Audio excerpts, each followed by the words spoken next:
সেভেনের ছাত্রছাত্রী বন্ধুরা, কালকে আমরা প্রভাতী গণিত বইয়ের বিভাগ কয়ের সঠিক উত্তর নির্বাচন শুরু করেছিলাম। ঠিক আমরা 1 থেকে 6 দাগ পর্যন্ত অঙ্কগুলোর স্টেপ বাই স্টেপ সমাধান এবং খুঁটিনাটি রুল এবং সূত্রগুলো নিয়ে আলোচনা করেছিলাম। আজকে আমরা তার পর থেকে অর্থাৎ 7 থেকে অঙ্কগুলো কন্টিনিউ করছি। আমি স্টেপ বাই স্টেপ সমাধান করে দিচ্ছি, তোমরা দেখতে থাকো। আর ক্লাস ভালো লাগলে লাইক করো, কমেন্ট করো, আর বেশি বেশি করে বন্ধুদেরকে সাবস্ক্রাইব করো যাতে তারাও উপকৃত হতে পারে। চলো দেখে নেব অঙ্কটা। এখানে 7 নম্বর অঙ্কতে বলা রয়েছে, দেখো একটা সরল অঙ্ক দেওয়া আছে। ঠিক এই অঙ্কটার 4টে অপশন দেওয়া আছে। তাহলে অঙ্কটাকে আমি স্টেপ বাই স্টেপ করছি, দেখতে থাকো। প্রথমে আমি অঙ্কটিকে আবার রিরাইট করছি। 1 মাইনাস 1/5, এরপর 1 minus 1/6 into 1 minus 1/7 into 1 minus 1/8 dot dot dot 1 minus 1/16। ঠিক এটা আমাদের দেওয়া আছে। এইবার এটাকে কি করতে হবে? সরল করতে বলা হচ্ছে। তাহলে আমরা কি করব? প্রথমে লিখছি প্রতিটি পদকে সরলীকরণ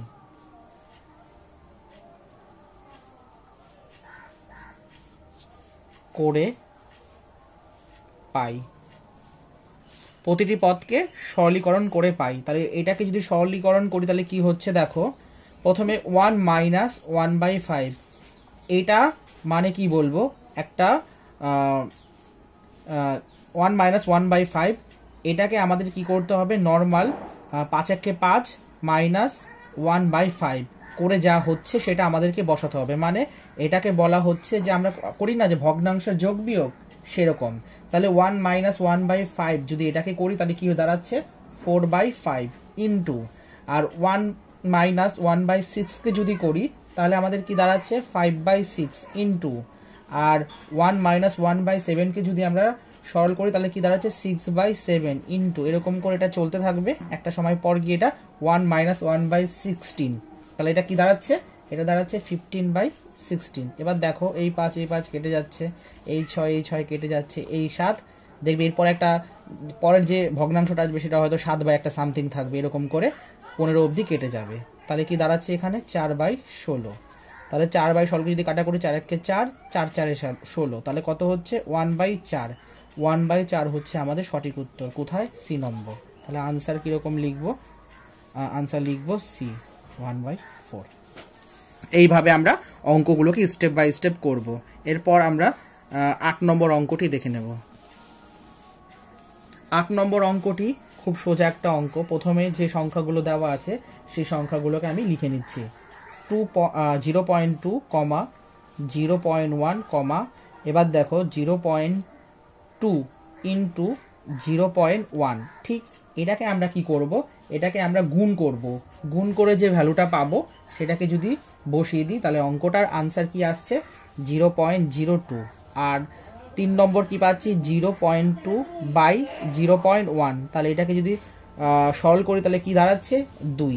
তাহলে সুতরাং আমরা কি লিখতে পারি? যে প্রদত্ত সংখ্যা, ঠিক প্রদত্ত সংখ্যা ইকুয়াল টু, পরপর এগুলোকে লেখা যাচ্ছে 0.2, 0.1, 0.02, তারপরে 2। এবার তোমরা একটা কথা ভালো করে দেখো, এই যে সংখ্যাগুলো পেলাম এখান থেকে তোমরা অনায়াসে বলতে পারবে যে এদের মধ্যে কোনটা ছোট আর কোনটা বড়। ঠিক তাহলে এদের মধ্যে আমি লিখে দিচ্ছি,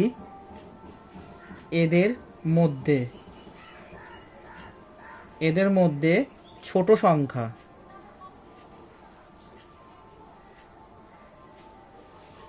হলো 0.02। কারণ দেখো পয়েন্টের পর, আমি আগের দিনও বলেছিলাম, পয়েন্টের পর যত সংখ্যা কম থাকবে মানে ফাইনাইট হবে সেইগুলো তত বড়, আর যত সেটা ইনফাইনাইটের দিকে যাবে সেটা তত ছোট। তাহলে 0.2 এটাও বড়, 0.1ও বড়, 2ও বড়, তার মানে এখানে 0.02 এটাই ছোট। তাহলে এটা কার ভ্যালু পেলাম? আমরা এটা পেলাম অপশন বি, মানে আনসার হচ্ছে বি নম্বর অপশন। 0.2 ইন্টু 0.1। বন্ধুরা দেখে নেব পরের অঙ্কটি।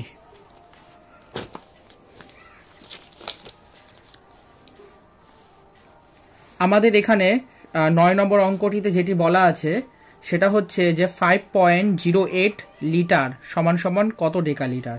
তাহলে আমরা ছোটবেলায় এটা শিখেছি, মানে ক্লাস 5-এ, যে আমরা জানি বলে প্রথমে লিখে দিচ্ছি। আমরা কি জানি যে 1 ডেকালিটার লিটার সমান সমান কত হচ্ছে 10 লিটার।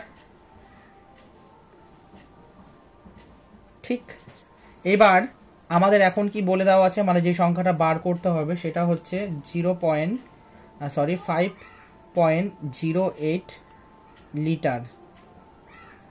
ঠিক, ভাগ 10 করে দিচ্ছি, তাহলে এর যে আনসার 0.508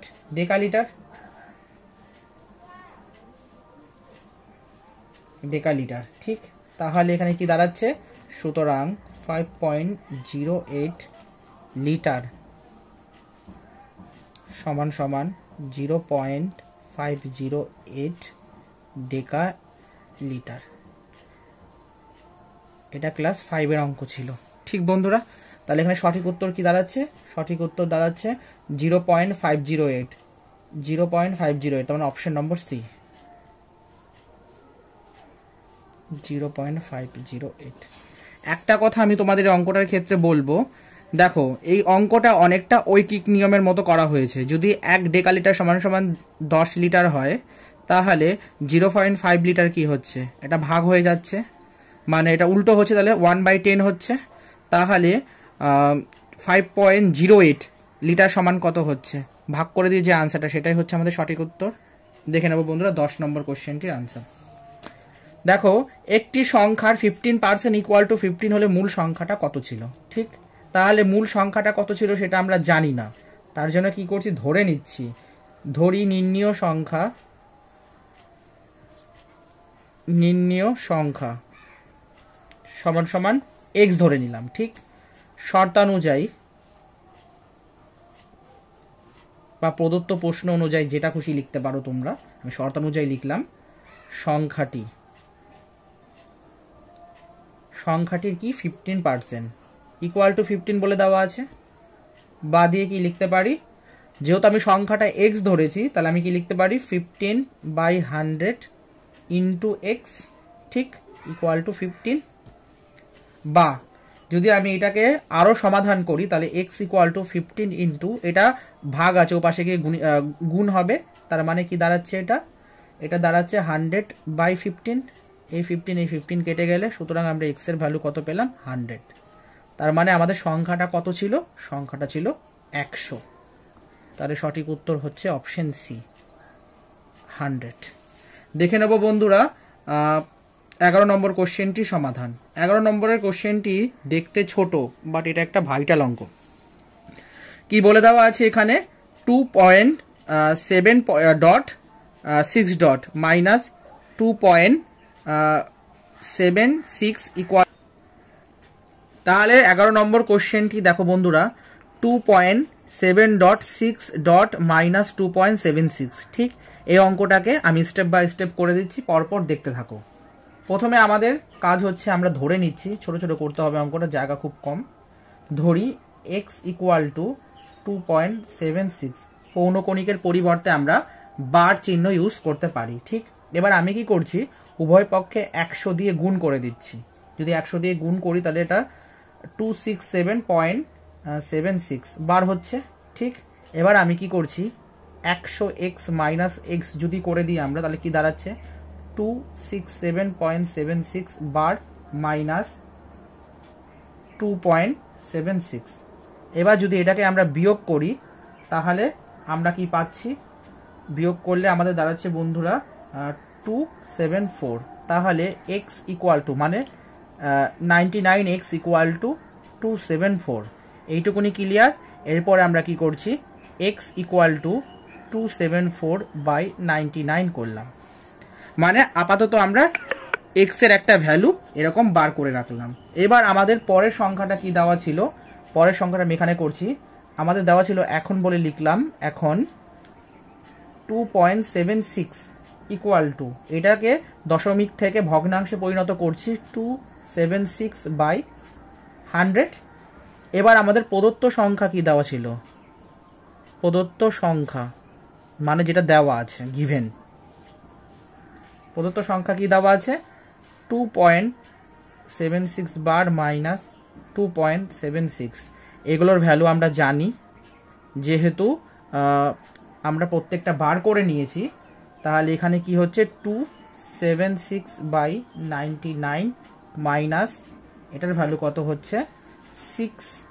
এখানটা যদি এটাকে কাটাকাটি করে দিয়ে আর একটু ছোট করা যায় 69.25। এবার এটাকে নর্মাল আমরা কি করছি, বিয়োগ করব, কিন্তু বিয়োগ করার আগে প্রথমে আমাদের কাজ হচ্ছে এটাকে লসাগু করে নেওয়া। আমি ছোট ছোট করে এখানে করে দিচ্ছি। লসাগু 2475। তোমরা যদি এটাকে লসাগু করো, নিজেরা করবে, এটা হোমওয়ার্ক। এটাকে যদি তোমরা লসাগু করো দেখবে 2475 এটা আসছে। এবার আমরা পরপর অঙ্কটিকে করছি। এখানে সুতরাং দিয়ে আমি করছি 274/99। এবার আমাদের কাজ হচ্ছে 274 ইন্টু 25, যদি আর এটা 99 ইন্টু 25, মানে যদি আমাদেরকে এই সংখ্যাটাকে হরে আনতে হয়, তাহলে আমাদেরকে উপর নিচে কি করতে হচ্ছে 25 দিয়ে গুণ করতে হচ্ছে। আর 25 দিয়ে গুণ করলে হচ্ছে 6850/2476। এরকম করে আমাদের সেকেন্ডেরটাও বার করতে হবে। সেকেন্ডে হচ্ছে 69/25 ইন্টু এটা কত দিয়ে করছি 99, তার মানে 69 ইন্টু 99/25 ইন্টু 99। তাহলে এখানটায় কত দাঁড়াচ্ছে বন্ধুরা, এখানটায় দাঁড়াচ্ছে 6831/2475। এবার আমরা কি করছি, বিয়োগ করছি। মেন যে বিয়োগটা এখান থেকে করছি। সুতরাং যদি বিয়োগটা করছি তাহলে কত দাঁড়াচ্ছে দেখো বন্ধুরা, 6850/2475 মাইনাস 6831/2475 কত দাঁড়াচ্ছে বিয়োগ করলে 19/2475। এবার আমাদের কাজ হচ্ছে এটাকে উপরে নিচে 4 দিয়ে গুণ করে দিচ্ছি। তাহলে কত দাঁড়াচ্ছে, এটা উপরে নিচে গুণ করলে 76 আসছে, আর এটা হচ্ছে 9900। তাহলে এটা কোনটা সঠিক উত্তর? সি, অপশন সি হচ্ছে কারেক্ট আনসার। একটু ঘিজিমিজি হয়ে গেছে, তোমরা একটু ভালো করে বুঝে ধরে ধরে দরকার পড়ে ভিডিওটাকে পজ করে করে বা রিভাইন্ড করে করে অঙ্কটাকে ক্যালকুলেশন করাটা একটু দেখে নিও। তাহলে বোঝা গেল বন্ধুরা, এই ছিল 11 নম্বর প্রশ্নের সমাধান। এবার আমরা 12 নম্বর কোশ্চেনটি স্টেপ বাই স্টেপ সমাধান দেখছি। x/y ইকুয়াল টু 0.2 এর পৌনঃপুনিক বলে দেওয়া আছে। এবার আমাদের বলে দিয়েছে যদি এটা হয় তাহলে y/x প্লাস হাফের মান কত হবে। ঠিক, তাহলে প্রদত্ত বলে লিখছি। প্রদত্ত দেওয়া আছে x/y ইকুয়াল টু 0.2 বার, মানে পৌনঃপুনিককে বার হিসাবে লিখতে পারি। এবার আমাদের কাজ হচ্ছে এই 0.2 বারটাকে ভগ্নাংশে কনভার্ট করে নিচ্ছি। ঠিক, এরপর অর্থাৎ কি দাঁড়াচ্ছে দেখো, x/y ইকুয়াল টু 2/9। ঠিক, এখন y/x এর ভ্যালুটা যেহেতু আমাদের ফাইন্ড করতে হবে, তাহলে দরকার, তাই বার করে নিচ্ছি। x/y equal to 2/9 equal to 9/2। ঠিক, এই অবধি বার করা হয়ে গেল। এবার আমাদের যেটা বার করতে সেটা হচ্ছে y/x প্লাস হাফের ভ্যালু বার করতে দিয়েছে। y/x এর ভ্যালু আমরা কত পেলাম, 9/2 plus half equal to 10/2 equal to 5। Option number D হচ্ছে রাইট অ্যান্সার।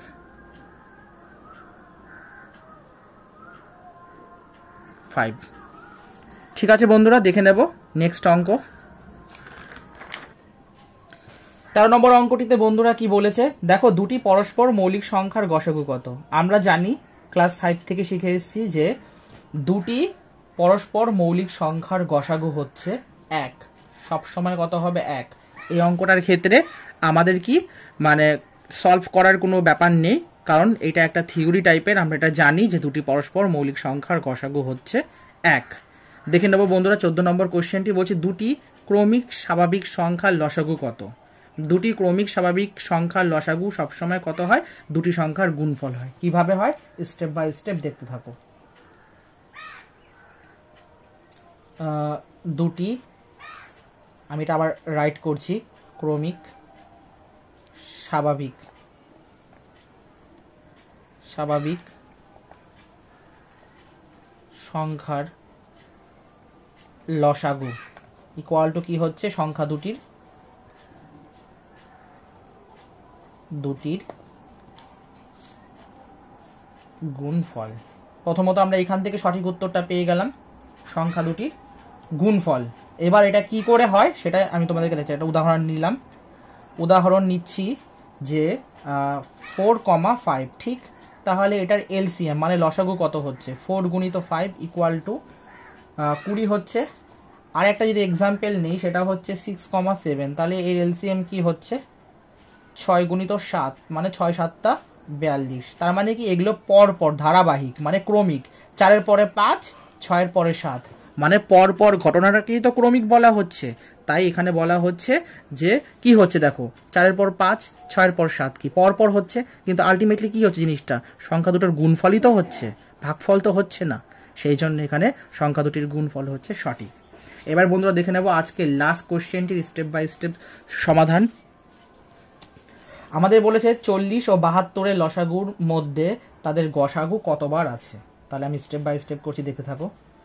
40 এর প্রথমে উৎপাদক বার করছি, উৎপাদকে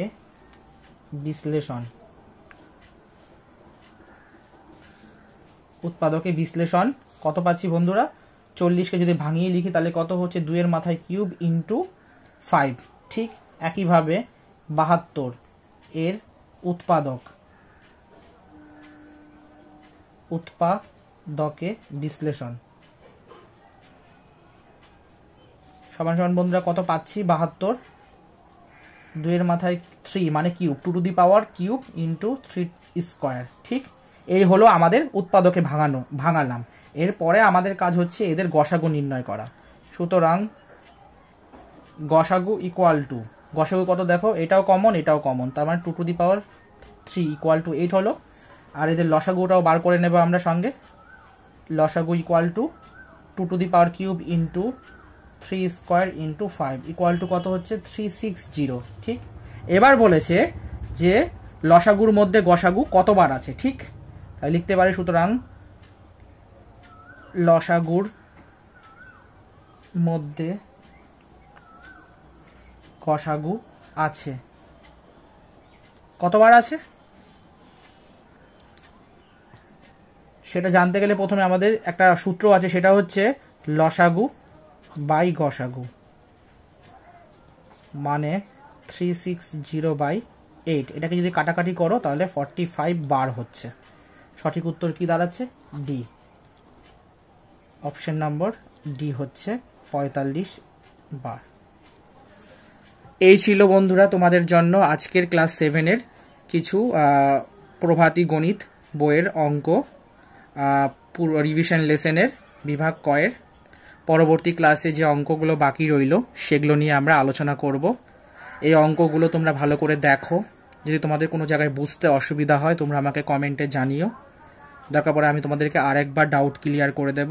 ভিডিওটা ভালো লাগলে লাইক করো, সাবস্ক্রাইব করো, আর বন্ধুদেরকেও শেয়ার করো যাতে তারাও এই ক্লাস থেকে উপকৃত হতে পারে। আর যারা গতকালের ক্লাস দেখোনি আমি বলবো আগে সেই ক্লাসটা দেখো, তারপর এই ক্লাসটা কন্টিনিউ করো। পরের ক্লাসে তোমাদের সাথে আবার দেখা হবে।